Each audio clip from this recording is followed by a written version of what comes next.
Salam əziz qardaşlar, əziz izləyicilər, xoş gördük hər birinizi.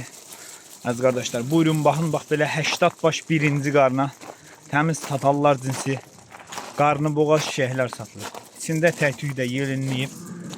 Buyurun baxın əziz qardaşlar. 80 baş birinci qarnı heyvandır əziz qardaşlar. Dümboz şərə. Heyvan da çöl heyvanı da gördüyünüz kimi. O belə tam ətraflı çəkilən bax. Ay maşallah.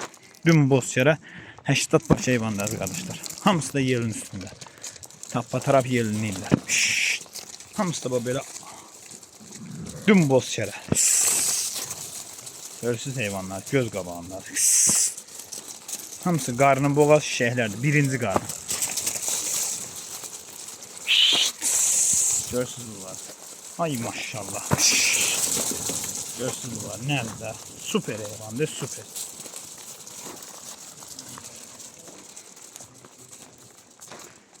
Eştat baş heyvandır əziz qardaşlar. Görürsünüz yerini.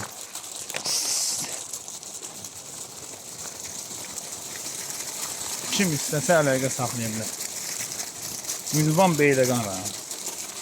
O gedənlərə baxın.